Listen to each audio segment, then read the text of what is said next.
Pleasure, and I mean this most sincerely, a great pleasure for Helen and I to be here at Chesapeake PEX this weekend. To be honest, it's a great pleasure to be anywhere this weekend. We've all spent far too long on our computer screens over the last 2 years, and it's just so good once again to be together. And Kenny, thank you for that very generous and far too kind introduction.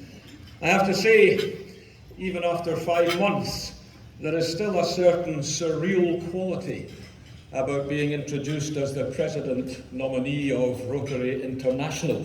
I don't know if any of you remember a movie from a few years back, starring my fellow Scot, Robbie Coltrane. Robbie Coltrane, who may be better known to you as Hagrid from the Harry Potter movies, was a local priest in a small village in the very north of Italy, when by some slip of a pen at a papal conclave in Rome, he was made Pope. And I must confess, over the past 5 months in the wee hours of the morning, I've often wondered if a similar slip of a pen might have taken place in Evanston last August at the nominating committee for RI President. Now, in the event, Robbie Coltrane made a rather good job of being Pope, and I only hope there's a similar happy ending to my journey as RI President. But I guess we'll know the answer to that in 2.5 years' time. In fact, we might know the answer to that in around about 20 minutes' time. But it's a particular pleasure today to have the opportunity to speak to such a large group of district and club leaders. Because with the greatest respect to all of Rotary's senior leadership, I believe that the district and club leaders are the most important, because it's within the districts and especially the clubs that the work of Rotary is done. In fact, and as I've been saying in many places, including your meetings this morning, the clubs are the bedrock of Rotary.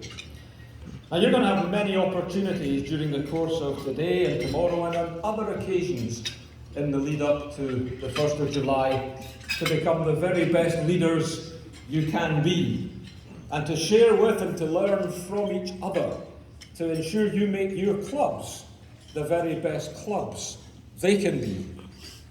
And of course, by being the best leader you can be, you will inspire other leaders to follow you. And by making your clubs the best clubs they can be, you will inspire others to join Rotary and to join us and to give them the opportunity we have all enjoyed, and allowing Rotary to do even more service at a time when there has probably never been a greater need for Rotary in our world.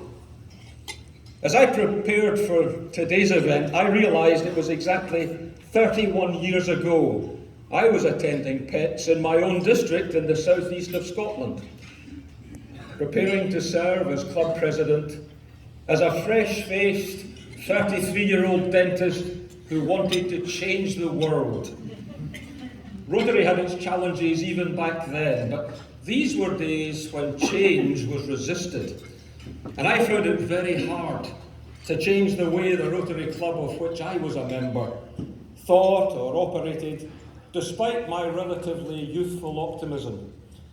I still remember the deathly silence as I brought my first address to that club as president to a rousing conclusion and unfurled a banner produced by my then 7 and 5-year-old daughters Sarah and Rebecca that said, "Just do it."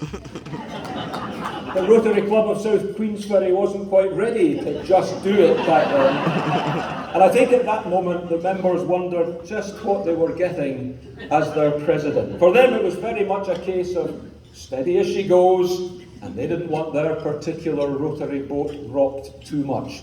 So that is why I envy you, and the fact that you're going to be lucky enough to be leading at a time when everyone is, or at least everyone's ready to embrace